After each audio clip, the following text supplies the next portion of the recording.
하나님 말씀 마태복음 6장입니다. 25절에서 34절까지 한 절씩 교독하도록 하겠습니다. 6장 25절에서 34절까지입니다. 그러므로 내가 너희에게 이르노니 목숨을 위하여 무엇을 먹을까, 무엇을 마실까, 몸을 위하여 무엇을 입을까 염려하지 말라. 목숨이 음식보다 중하지 아니하며 몸이 의복보다 중하지 아니하냐.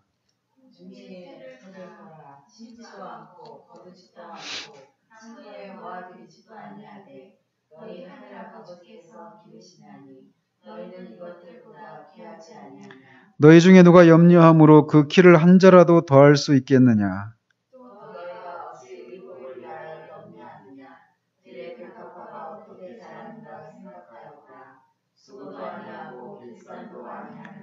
그러나 내가 너희에게 말하노니 솔로몬의 모든 영광으로도 입은 것이 이 꽃 하나만 갖지 못하였느니라.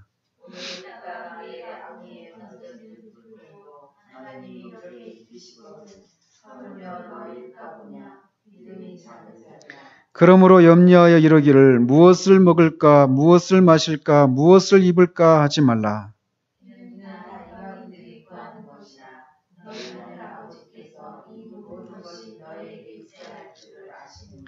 그런즉 너희는 먼저 그의 나라와 그의 의를 구하라. 그리하면 이 모든 것을 너희에게 더하시리라.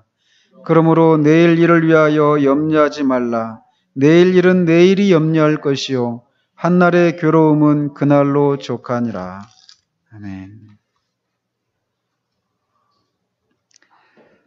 우리는 지난주에 26절에서 30절까지를 이렇게 중심으로 해서 창조주로서 공중에 나는 새를 먹이시고 들에 핀 꽃을 입히시는 하나님이 우리에겐 그리스도로 말미암아 아버지가 되셨고, 그런 분이, 아버지 되시는 분이 새와 꽃보다도 더 크고 귀한 존재인 우리들을 먹이시고 입히시지 않겠느냐라고 하는 이 주님의 말씀에 대해서 살폈습니다. 더 작고 의미가 더 적은 것들, 이런 것들을 하나님께서 입히시고 먹이신다면 그것보다 더 크고 귀한 존재들인 너희들을, 하나님의 자녀들인 너희들을 아버지께서 먹이시지 않는다. 이건 있을 수가 없는 것이다 라고 하는 것입니다. 그래서 그러니까 염려하지 말라라고 하시는 이 말씀을 우리가 살폈습니다. 그러시면서 이 30절 마지막 부분에 우리가 우리의 목숨을 위해서 무엇을 먹고 마시고 또 우리 몸을 위해서 무엇을 입을까를 염려하는 근본적인 문제가 뭐냐라고 하는 것을 말씀하고 계십니다. 그게 뭐냐? 믿음이 작기 때문이다라고 말씀하신다라는 거예요. 믿음이 작은 자들아라고 책망하시는 겁니다.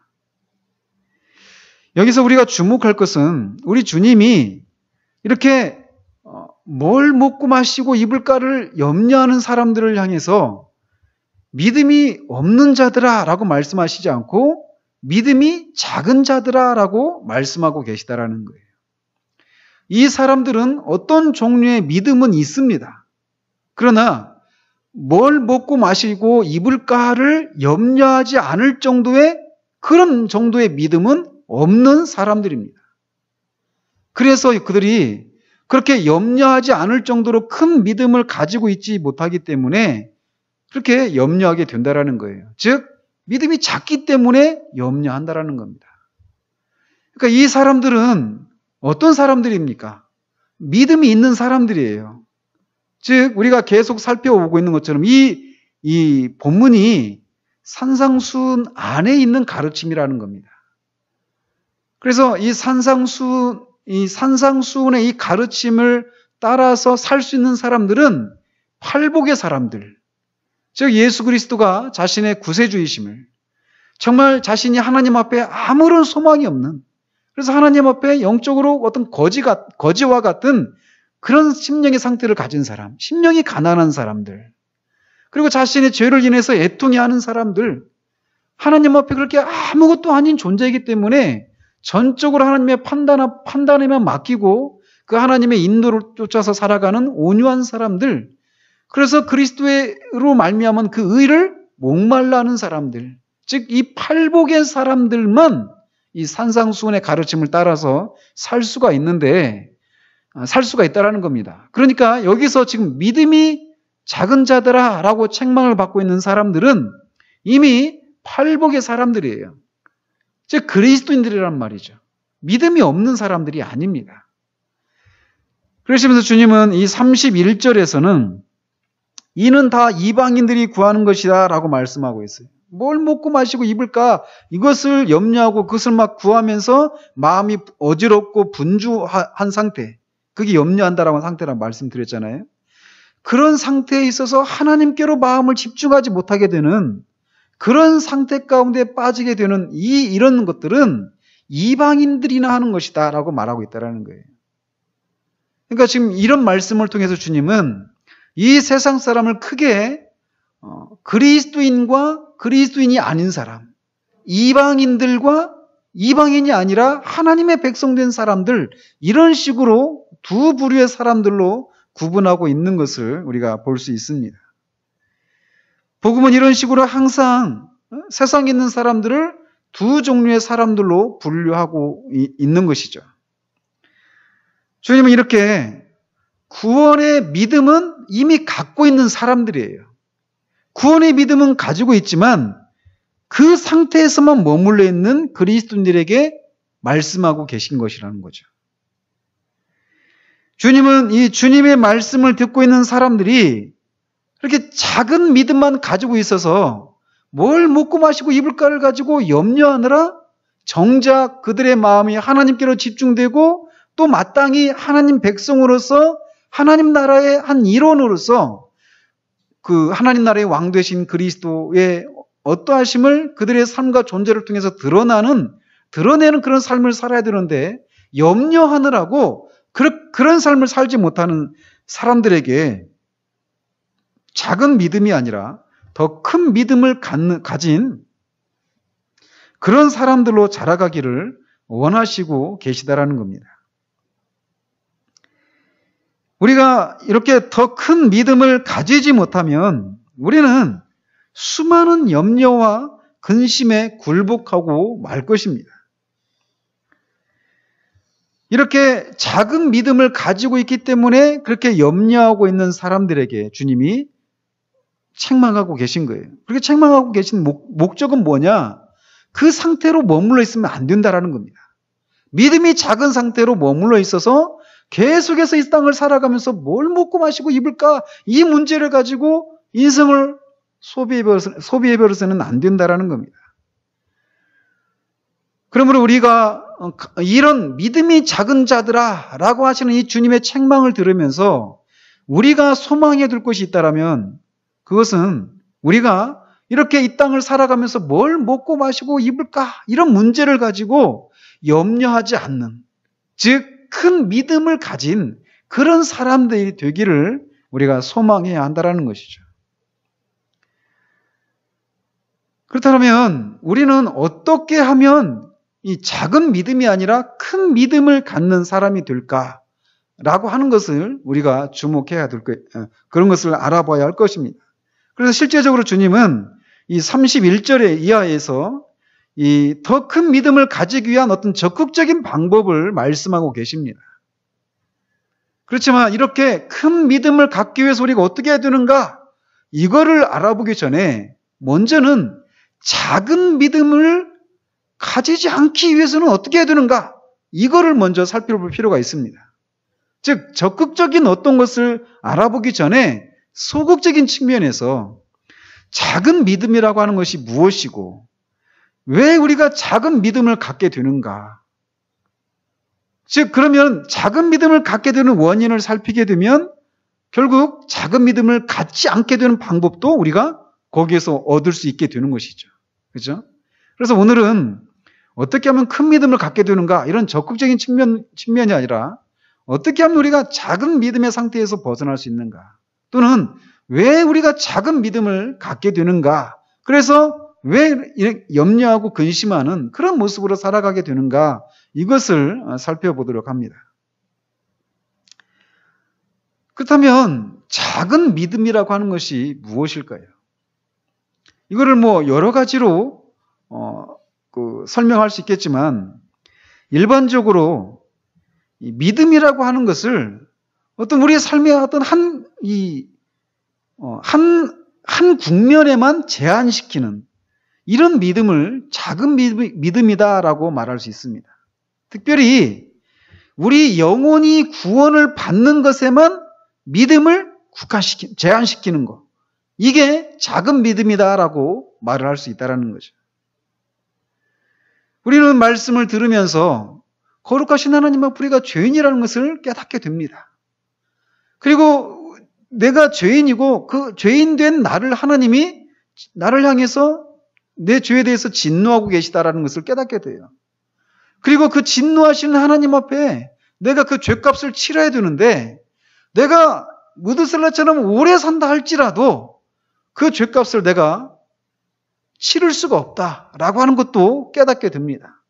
그런데 그런 나를 위해서 하나님의 아들이신 예수 그리스도 십자가에서 피를 흘리시고 죽으시고 다시 살아나셨다는 것을 믿으면 내가 내 죄가 사함을 받고 내가 구원에 이르게 된다라고 하는 그 사실을 깨닫습니다. 그리고 그 예수 그리스도를 믿음으로 우리가 구원에 이르게 됩니다. 즉 작은 믿음을 가진 사람들은 이 문제에만 믿음을 적용하는 거예요. 내가 예수 그리스도를 믿음으로 말미암아 내 영혼이 구원을 받는다라고 하는 이런 것에 관해서만 믿음이라고 하는 것을 제한하는 겁니다.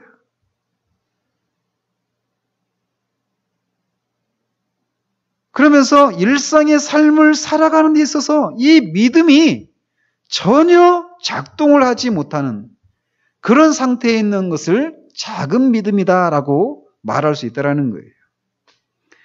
그래서 일상의 삶에서 부딪히는 여러 가지 난제들 앞에서 실패하고 맙니다.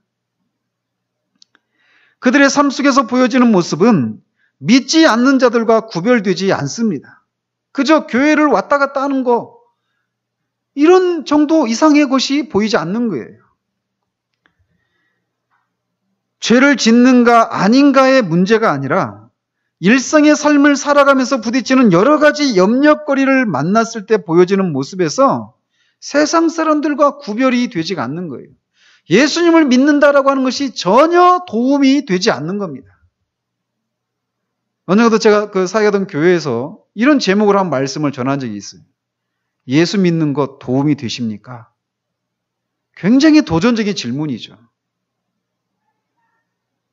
예수님을 믿는다라고 하는 그 믿음이 우리의 삶을 살아가는 데 있어서, 우리의 일상의 삶을 살아가는 데 있어서는 전혀 도움이 되지 않는 것 같은 그런 모습으로, 그런 모습을 보이는 상태. 이게 작은 믿음이다라고 하는 거예요.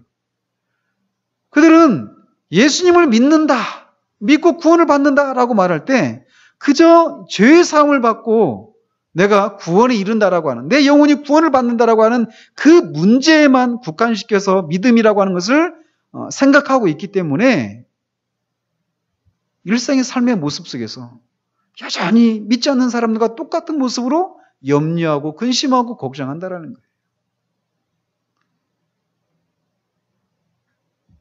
그들의 믿음은 이렇게 작아서 구원에만 적용될 뿐 인생의 여러 가지 상황으로 확장되지 않는 그런 상태를 작은 믿음이다라고 말할 수 있다는 겁니다. 또 작은 믿음을 또 다른 식으로 표현한다라면 성경에서 약속하고 있는 여러 가지 약속 중에서 지극히 일부분에만 관심을 갖는 것이다라고 말할 수 있습니다. 그래서 성경에서 약속하고 있는 어떤 부분에서는 성공을 하지만 다른 부분에서는 실패를 하는 거예요. 성경에서 믿는 자들에게 약속하시는 그 약속들이 굉장히 다양합니다. 그래서 베드로 사도는 보배로운 약속이다라고 말을 합니다.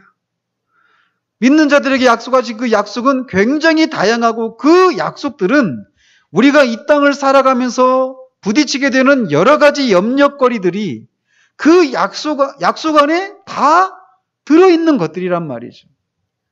그런데 이 성경에서 믿는 자들에게 약속하신 그 약속들 중에 어떤 일정한 부분에만 관심을 둘 뿐, 그 외에 다양한 부분에 대해서는 모르거나 또 관심을 두지 않기 때문에 그저 일상의 삶 가운데서 이런저런 어떤 문제가, 염려거리가 우리에게 찾아올 때는 그 상황에 지배를 받고 마는, 그래서 염려에 굴복하고 마는 그런 모습을 띠게 된다는 겁니다. 또 작은 믿음은 결국 다른 시각에서 말하자면 그것은 결국 그리스도를 믿지 않는 것이다 라고 말할 수 있는 겁니다. 그리스도를 믿음으로 구원을 받는다, 이건 믿습니다. 그러나 그 그리스도께서 지금 여기서 말씀하고 계신 것처럼 하나님 아버지께서 우리의 먹고 마시고 입을 것을 공급하신다 라고 하시는 이 주님의 말씀을 믿지 않는 겁니다. 그러니까 우리가 염려한다라고 하는 것은 결코 작은 문제가 아니라는 거예요. 주님을 믿으면 우리를 구원해 주신다, 우리 영혼을 구원해 주신다, 이것은 믿어요. 그러나 그 주님이 우리의 죄를 용서해 주실 뿐만 아니라 지금 말씀하고 계신 것처럼 새들도 먹이시고 들풀도 입히시는 그 하나님께서 우리의 먹고 마시는 문제, 입는 문제를 해결하시고 공급하신다. 우리의 필요한 것들을 미리 하시고 그것들을 공급하시는 분이시다 라고 하시는 이 주님의 말씀을 믿지 않는 거예요. 또 주님이 수고하고 무거운 짐진 자들아 너희는 다 내게로 오라 라고 말씀하십니다. 그래서 다양한 종류의 그런 수고하고 무거운 짐을 가지고 있는 자들이 주님 앞에 나가면 주님이 약속하신 쉼을 누리게 되어 있어요. 그런데 그 주님께로 나갔는데 여전히 우리의 염려라고 하는 짐을 지고 있는 겁니다.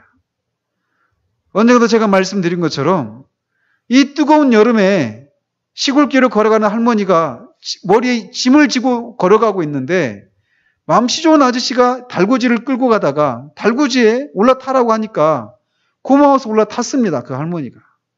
한참을 가다 보니까 뭔가 좀 이상해서 그 아저씨가 뒤를 돌아보니까 달구지에 타고 있는 할머니가 여전히 머리에 짐을 지고 가는 거예요. 왜 짐을 지고 가십니까? 미안해서요. 그런 것처럼 우리 주님께 너희 염려를 모두 주께 맡기라 라고 주님이 말씀하시는데 여전히 우리가 우리의 염려의 짐을 지고 가는 겁니다. 달구지에 타고 있는 할머니가 그냥 내려놓고 가는 게 정상이잖아요. 그리고 그 달구지에 앉아서 머리에 짐을 지고 가는 것은 우스운 모습이란 말이에요. 그죠? 정상적인 모습이 아니란 말입니다. 그런 것처럼 우리가 이렇게 주님이 그분께 나가면 우리에게 우리의 죄 용서를 해주실 것이다. 우리를 받아주실 것이다. 이것은 믿지만 그분이 말씀하신 것처럼 수고하고 무거운 짐을 주님이 다 맡으시고 우리의 짐을 날마다 지고 가시는 분이시다라고 하시는 이 약속을 우리에게 실천하실 분이시다라고 하는 것을 믿지 못하는 거예요. 그 주님을 우리가 온전히 신뢰하지 못하고 우리 스스로 그 문제들을 해결해 보려고 하는 그런 모습이 바로 작은 믿음이다라고 할 수 있는 거라는 거예요. 즉 작은 믿음의 실체는 주님을 믿지 않는 것이다. 신뢰하지 않는 것이다. 이렇게 말을 할 수 있다는 겁니다. 그래서 환경을 지배하는 것이 아니라 환경이 자신을 지배해버리는 그런 상태에 빠지게 되어 있는 상태, 이것이 작은 믿음이다라고 말하고 있다는 겁니다. 그러나 성경에서는 그리스도인은 환경의 지배를 받는 사람이 아니라 환경을 지배하는 사람이다라고 말을 합니다. 염려와 걱정거리가 없어서 기뻐하고 감사하고 환경의 지배를 받지 않는 것이 아니라 염려할 수밖에 없고 근심할 수밖에 없는데 심지어 환난 가운데 있는데도 기뻐할 수 있는 사람, 이게 그리스도인이다라고 성경이 말을 하고 있다는 거예요. 그러나 작은 믿음을 가지면 환경의 지배를 받고 살게 되어 있다는 것이죠. 이런 것들이 작은 믿음이다라고 말을 할 수 있습니다. 그렇다면 왜 우리가 그렇게 작은 믿음의 상태에 머무르게 되는가라는 겁니다. 큰 믿음을 가져서 환경의 지배를 받지 않고 오히려 환경을 지배하는, 그래서 환난 가운데서 마저도 기뻐할 수 있는 그런 삶을 살아가지 못하게 되는가라는 거예요. 첫 번째로는 우리가 생각하지 않기 때문에 그렇습니다. 우리는 지난주에도 주님의 말씀을 살폈습니다. 왜 우리가 염려해서는 안 되는가? 우리의 목숨과 그 목숨을 표현할 몸을 주신 하나님이, 이 목숨과 이 생명과 몸을 주신 하나님이, 그렇게 큰 생명과 몸을 주신 하나님이 그 생명을 또 그 몸을 유지할 수 있는, 보존하는 데 필요한 먹고 마시고 있는 것들을 공급하시지 않겠느냐? 이건 있을 수가 없다라는 겁니다. 큰 것을 주셨으니 작은 것을 주시는 것은 너무 당연하다. 또 반대의 논리로 새들, 공중에 나는 새들을 먹이신다라는 겁니다. 들에 피어 있는 그 꽃도 주님이 입히신다라는 거예요.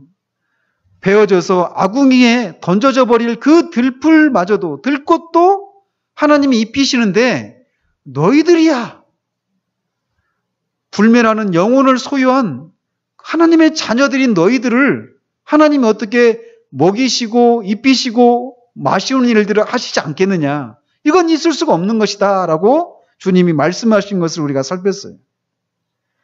우리가 그런 것들을 생각할 때, 내가 뭘 먹고 마시지? 내가 이렇게 지금은 내가 뭔가 먹고 살지만 나중에 내 몸이 더 연로해지고 내가 더 늙고 병들고 그러면 나중에는 나 어떻게 살지? 이런 염려를 하는 것은 우리에게 합리적이지가 않다라는 거예요. 즉 주님의 그 논리는 뭐냐? 논리적으로 이치를 따지면 우리가 우리의 목숨과 몸을 위해서 필요한 것들로 염려하는 것은 비합리적이다라고 말씀하고 계시다라는 거예요. 믿음이 그러면 뭐냐? 이렇게 성경에서 우리에게 제시해주고 있는 이 진리를 우리가 논리적으로, 이치적으로 따지고 그것을 우리의 삶에 적용하는 거, 이게 믿음이라는 겁니다. 그러니까 믿음의 첫 번째 단계는 뭐냐? 생각하는 거예요. 근데 우리는 어떤 염려하고 걱정거리가 생길 때마다 그 상황에서 이렇게 내가 왜 염려하지? 라고 하면서 이런 주님의 말씀을 가지고 논리적으로 따져 들어가면서 생각을 해야 되는데 우리의 생각을 우리가 주도적으로 생각을 하지 못하게 되는 그런 상태에 우리가 빠져 들어가게 된다는 겁니다. 그러니까 우리가 그렇게 눈에 보이고 감각되어지는 그런 상황들에 휘둘리게 되는 거예요. 성경은 논리로 가득합니다. 그래서 이 성경을 보면 항상 이 서신서들을 보면 앞에 어떤 이론적인 부분들이 있습니다. 그죠? 항상 앞에 이론적인 부분이 있고 그 이론적인 것들을 다 얘기한 후에 이것들을 이제 어떻게 우리의 삶에 적용해야 되는가라고 하는 것을 시작할 때 항상 어떤 접속사를 사용하고 있습니까? 그러므로 라고 하는 이 접속사를 사용해서 너희들이 이것을 알았다라면 그러므로 이제 이것을 너희들의 구체적인 상황 가운데 적용하라 라고 하면서 이렇게 실천적인 그런 부분들을 그러므로 라고 하는 이런 접속사를 사용해서 사용하고 있는 것을 보게 됩니다. 즉 성경은 우리가 그리스도인의 삶을 살아가는 데 있어서 항상 우리로 하여금 생각하고 논리적으로 생각하고 영적으로 사고해서 그것을 우리의 삶에 적용하도록 하고 있다는 거예요. 그러니까 어떤 염려하게 되는 그런 상황 가운데 있을 때 말씀을 가지고 앉아서 차분하게 생각하고 논리적으로 따지는 일들을 해야 한다는 거예요.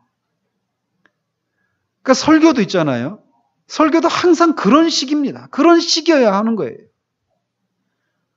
저번 주에도 말씀드렸지만 어떤 일이 발생을 했어요. 어떤 일이 일어났어요. 어떤 일이 일어났는데 그 일에 대해서 우리는 곧장 그 어떤 질문에 대한 답을 얻으려고 합니다. 곧장.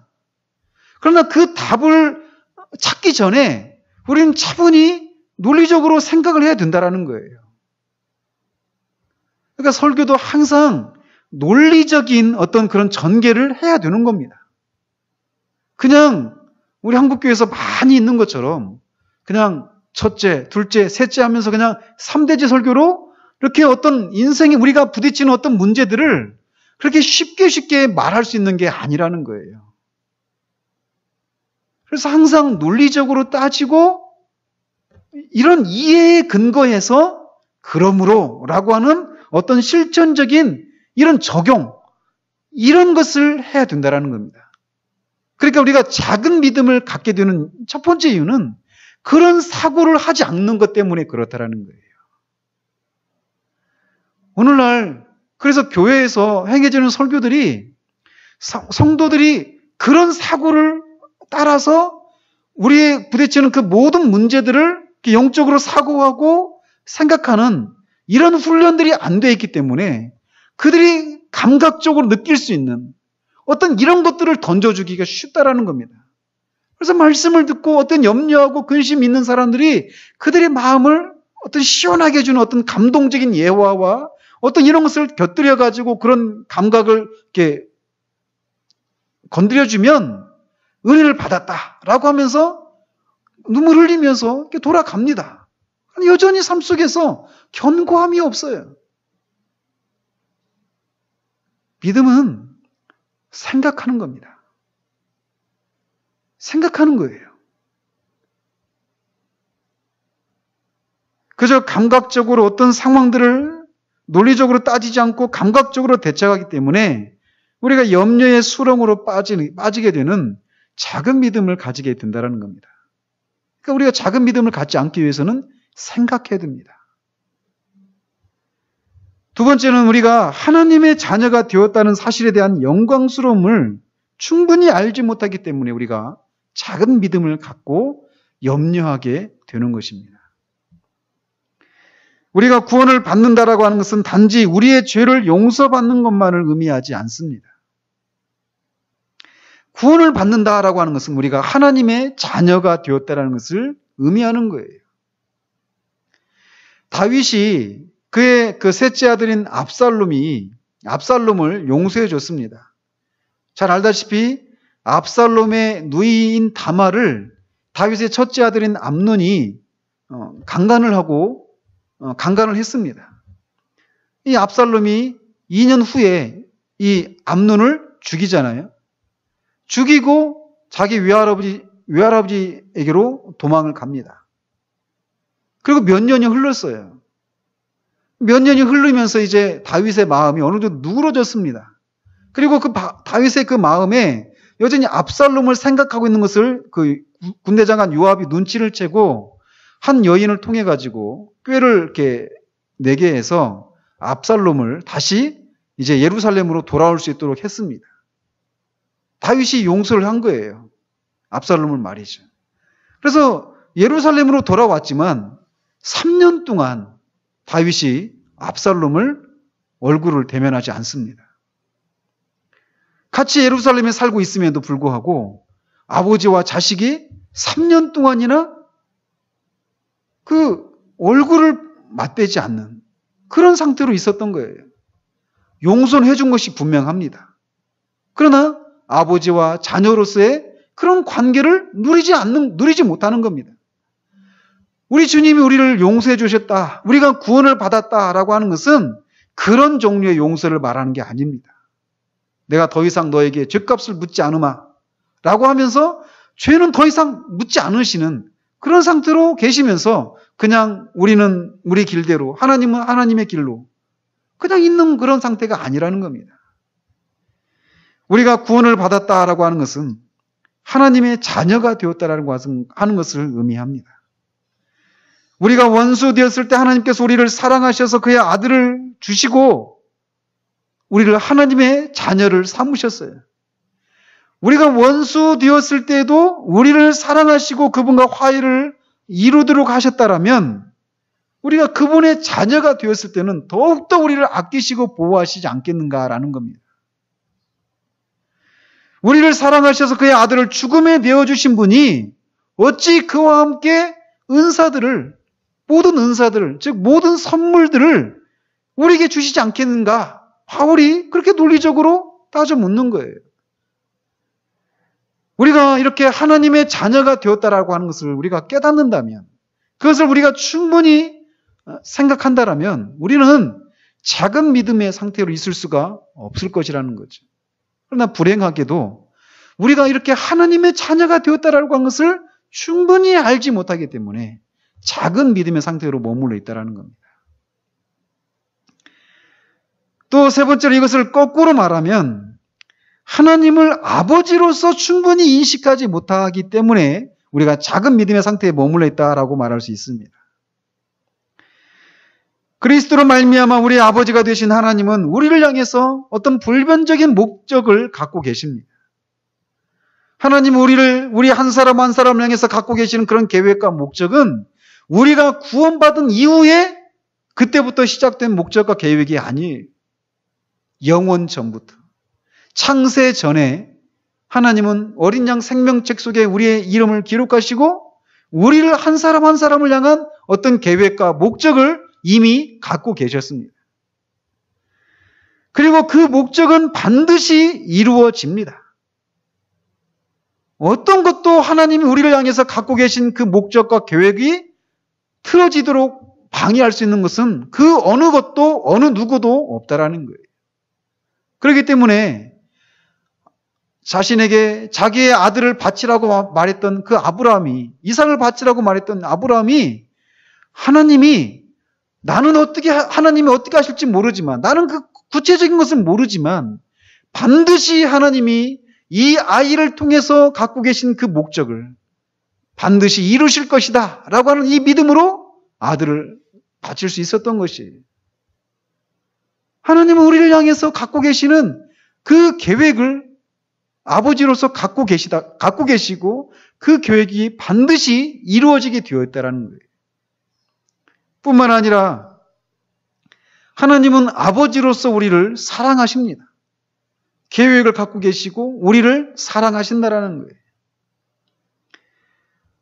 지난번에 말씀드렸지만 우리를 향하신 하나님의 사랑을 우리가 바르게 안다면 우리의 삶에는 놀라운 변화가 일어날 것입니다. 그래서 사도 바울은 에베소 교인들을 위해서 몇 가지 기도를 하는데 그 중에 하나가 뭐냐? 예수 그리스도를 통해서 나타난 하나님의 사랑의 깊이와 길이와 넓이와 높이를 알기를 간구했던 것입니다. 하나님 우리가 원수 되었을 때 우리를 사랑하셨습니다. 우리가 예수 그리스도를 믿어 구원받고 나서부터 우리를 사랑하신 것이 아니라 우리가 원수 되었을 때 하나님을 대적하고 우리의 마음에 하나님을 두기 싫어했던 그때도 우리를 사랑하셨어요. 그런 우리를 사랑하셔서 그의 아들을 죽음의 십자가에 내어주셨던 것이죠. 그러니 원수 되었을 때에도 우리를 사랑하셨던 하나님이 이제 우리를 더 사랑하시지 않겠는가라는 거예요. 우리와 사랑의 교제를 나누기 위해서 그의 아들을 십자가에 내어주신 분이, 원수 되었을 때 그런 일을 하셨던 분이, 그 사랑의 교제를 나누시기 위해서 그 일을 하셨던 분이 지금 더욱더 우리를 사랑하시지 않겠는가라는 겁니다. 우리는 종종 우리가 신앙생활을 해나가면서 우리 안에서 우리 자신도 소스라치게 놀라게 되는 우리 자신 안에 있는 그런 악함들, 죄들을 보게 됩니다. 그전에는 안 보였던 것들이 우리 안에서 보여지는 거예요. 왜? 우리는 시간을 살아가는 존재들이기 때문에 우리는 살아간 후에야 내가 이런 사람이었구나, 내가 이것밖에 안 되는 사람이었구나 라고 하는 그런 사실들을 깨닫게 된다는 겁니다. 즉 우리는 어떤 사건을 경험하고 나서야 내가 이런 사람밖에 안 되었구나 라고 하는 것을 깨닫게 된다는 거예요. 근데 그것을 깨닫게 됐을 때 우리는 우리 자신에 대해서 새롭게 평가를 하게 됩니다. 그것을 깨닫기 전에는, 그것을 보기 전에는 우리는 하나님 앞에 나아가는데 아무런 그런 꺼림이 없었어요. 아무런 장애가 없었습니다. 그런데 그것을 깨닫고 나면 우리가 하나님 앞에 나아갈 담대함을 잃어버립니다. 그렇지 않습니까? 그러나 기억하십시오. 우리는 시간을 살아가는 존재에서 그렇게 어떤 사건을 경험한 후에야 내가 이런 것밖에 안 되는구나. 그러니 이런 나를 어떻게 하나님이 나를 사랑하실 수 있으랴 라고 하면서 하나님 앞에 나아갈 담대함을 잃어버리기 쉽지만 하나님은 우리가 깨닫게 되는 그때 하나님도 우리 안에 그것이 있다는 것을 그때 깨닫는 것이 아니라는 것을 우리가 기억해야 됩니다. 하나님은 이미 우리가 그런 존재라는 것을 아십니다. 그분은 시간을 만드시고 시간을 초월해 계시는 분이시기 때문에 우리가 어떤 사건을 경험하고 나서야 알게 되는 우리 자신의 모습을 이미 알고 계시다라는 거예요. 그럼에도 불구하고 우리를 사랑하셨다라는 겁니다. 그러니까 우리가 주님 앞에서 오히려 성장해 가는 과정 가운데 우리가 점점 주님을 닮아가는 그런 과정 가운데 우리의 어떤 부족함과 우리의 죄악됨을 발견하게 될 때 그것이 우리를 향한 하나님의 사랑을 바꾸고 덜하게 되는 그런 것으로 작용하지 않는다는 것을 기억해야 돼요. 하나님은 우리를 여전히 사랑하십니다. 뿐만 아니라 우리가 그분이 그렇게 우리를 사랑하시는 그분이 얼마나 권능이 많으신 분이신가를 생각할 때 우리는 염려의 문제를 떨쳐낼 수 있다는 겁니다. 그분은 전능하신 분이십니다. 죽은 자를 살리시고 바다를 가르고 육지를 내시는 분이시고 사막의 강을 내시는 분이십니다. 어느 누가 바다에 길을 내리라고 생각을 할 수 있었습니까? 어느 누가 사막에 강이 흐르게 하는 일들이 있으리라고 생각을 했겠습니까? 하나님은 우리의 생각 밖의 뜻 밖의 일들을 행하시는 분이십니다. 우리의 어떤 그 이성적인 그런 사고를 가지고 생각해 보면 도무지 있을 수 없는 일들을 하나님은 능히 하실 수 있는 분이시라는 거예요. 그래서 그분이 하신 일을 보면 누구도 그가 무슨 일을 하는가라고 물을 수 없는, 즉 자신이 하고자 하시는 일이면 무엇이든지 하실 수 있는 전능하신 주권자가 바로 하나님의 아버지시라는 거예요. 그분이 우리의 아버지시라는 겁니다. 그래서 사도 바울은 에베소 교인들을 위해서 또 기도할 때 그들에게 지혜와 계시의 정신을 주셔서 그들에게 베푸신 그 권능의 지극히 크심이 어떠한 것을 알게 하기를 위해서 기도했던 것입니다. 그분의 능력과 그분의 그 능력이 우리를 향해서 베풀어지고 계시다라고 하는 것을 생각할 때 우리는 염려하는 것이 우리 가운데 있을 수가 없다라는 겁니다. 이렇게 그분이 우리의 아버지로서 우리를 향해 불변의 계획을 갖고 계시고 우리를 사랑하시며 그 계획을 이루실 수 있는 권능을 가지신 분이시라는 것을 우리들의 삶 가운데 적용하지 않기 때문에 우리가 작은 믿음의 상태에 머물러 있게 된다는 겁니다. 믿음은 이런 모든 것들을 생각하고 우리의 구체적인 상황에 적용하는 것입니다. 하나님의 어떠하심을 생각하고 그분과 우리와의 관계를 생각하고 성경에서 약속하고 있는 모든 약속들이 바로 우리를 향한 약속이다라고 하는 것을 우리의 구체적인 삶에 적용하는 것이라는 겁니다. 그저 두 눈 질끈 감고 이를 앙다물고 나는 염려거리가 없다라고 하면서 자신을 세뇌하고 자신을 자꾸 그렇게 심리적으로 다독이는 이런 것이 믿음이 아니라는 거예요. 이 성경을 통해서 우리에게 제시된 그 진리들을 논리적으로 이치를 따져서 우리가 믿는 바를 우리의 상황에 적용하는 것, 이게 믿음이라는 겁니다.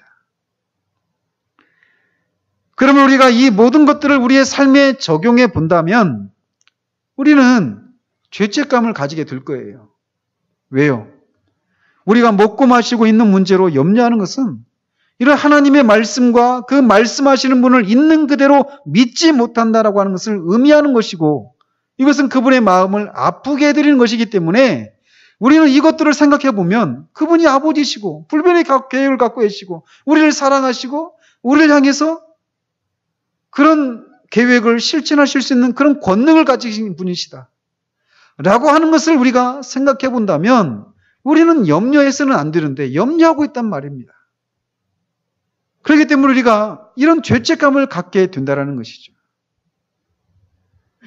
그러므로 우리가 인생을 살아가면서 염려할 수밖에 없는 그런 상황 가운데 있다라면 지금 말씀드린 이런 모든 내용들을 우리의 상황에 적용해야만 합니다. 생각을 해야 됩니다. 하나님은 어떤 분이신가? 나는 그리스도로 말미암아 그분과 어떤 관계를 맺었는가? 그분은 나에게 어떤 분이신가? 그래서 그분은 어떤 일을 하실 수 있는 분이신가? 나를 향해서 어떤 계획을 갖고 계신 분이신가? 새들도 먹이시는 분이 아니시던가? 들꽃도 입히시는 분이 아니시던가? 사막에 길을 내셨던 분이 아니시던가? 바다에 길을 내셨던 분이 아니시던가? 사막에서 강물이 흘러가도록 하셨던 분이 아니시던가?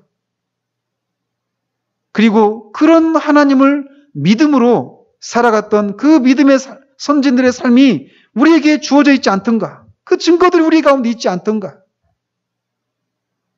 우리 승기 집사님 아까 말했던 것처럼 그 믿음의 선진들의 그 전기들을 읽으면서 그들이 그렇게 아무것도 보이지 않고 아무것도 주어지지 않고 그 상황이 또 언제 끝날지도 몰랐지만 믿음으로 그것을 자신의 삶 가운데 적용해 나가 결국 그 믿음이 헛되지 않았다는 그런 삶을 보면서 그것을 우리에게도 적용하는 겁니다.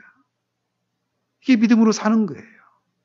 이것이 우리가 작은 믿음의 상태 가운데 머무르지 않게 되는 그런 방법들이라는 것입니다.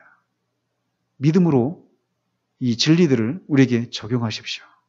그래서 정말 환경의 지배를 받는 사람이 아니라 환경을 지배하는 그런 삶을 살아가는 우리가 되어서 그런 우리를 보면서 도대체 그렇게 염려하고 걱정거리로 완전히 둘러싸였는데 어떻게 그 상황 가운데서 염려하는 것에 굴복당하지 않고 그렇게 평강을 누리며 살 수 있는가? 그 비결이 무엇인가를 물으러 오는 사람들이 있는 그런 삶을 살아가는 저 여러분이 되시기를 우리 주님 이름으로 축원드립니다.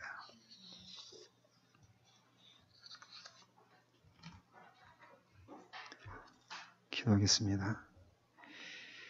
하나님 아버지, 왜 우리가 우리의 목숨을 위하여서 우리의 몸을 위해서 무엇을 먹고 마시고 입을 깔아가지고 염려하는지 그 근본적인 원인이 작은 믿음에 있다라고 하는 것을 살펴보았습니다. 작은 믿음은 결국 예수 그리스도를 신뢰하지 않는 것, 그저 믿음이라고 하는 것이 영혼 구원에만 관련된 것이고 우리의 일상의 삶에는 전혀 관련이 없는 것 같이 생각하거나 성경에서 주어진 그 약속들을 일부만 우리에게 적용하고 그 많은 약속들을 우리의 구체적인 상황 가운데 적용하지 않기 때문에 그런 상태 가운데 있는 것이 작은 믿음이라고 하는 것을 살펴보았습니다. 작은 믿음 가운데 머무르게 되는 것은 우리가 생각하지 않기 때문이다라고 하는 것도 살펴보았습니다. 성경을 통해서 우리에게 계시된 하나님을, 그 진리를 우리의 삶 가운데 우리가 생각하며 그것들을 논리적으로, 이치적으로 따져서 적용해야 되는데 생각하지 않기 때문에 우리는 환경에 삼킨 바 되어서 그렇게 염려에 굴복하는 삶을 살아가게 된다는 것도 살펴보았습니다. 우리가 하나님의 자녀가 되었다는 사실의 그 영광스러움을 알지 못하고 또 하나님이 우리의 아버지로서 우리를 향한 불변의 계획을 갖고 계시고 우리를 사랑하시며 그 계획을 반드시 이루실 수 있는 능력을 갖고 계신 분이시라는 것을 우리의 삶 가운데서 적용하지 않기 때문에 우리가 염려하고 근심하는 상태 가운데 머무르게 된다는 것을 살펴보았습니다. 하나님 아버지, 그렇게 믿음을 적용하지 않으므로 작은 믿음 가운데서 염려하고 근심함으로 결국은 그렇게 하실 수 있는 하나님을, 그리스도를 우리가 믿지 못한 우리의 불신앙을 주님 용서해 주시기를 원합니다. 하나님 아버지, 정말 우리 모두가 정말 이 진리를 우리 가운데 적용함으로 환경의 지배를 받지 않고 환경을 지배하는 그런 삶을 살아가는 우리 모두 될 수 있도록 주님 도우시기 원합니다. 우리도 똑같이 믿지 않는 자들과 먹고 마시고 입는 문제로 염려해야 되는 그런 상황 가운데 있지만 우리의 인생을 책임지시는 분이 하늘에 계신 아버지이심을 우리가 믿는 자들로 그들과 구별된 삶을 살아가는 우리 모두 될 수 있도록 주님 도와주시옵소서. 그래서 하나님 우리를 이 땅에 두신 목적을 우리가 이루어드리게 하시고 정말 그것을 통해서 주님께 영광을 돌려드리는 우리 모두 될 수 있도록 주님 도우시기 원하오며 예수 그리스도 이름으로 기도합니다. 아멘.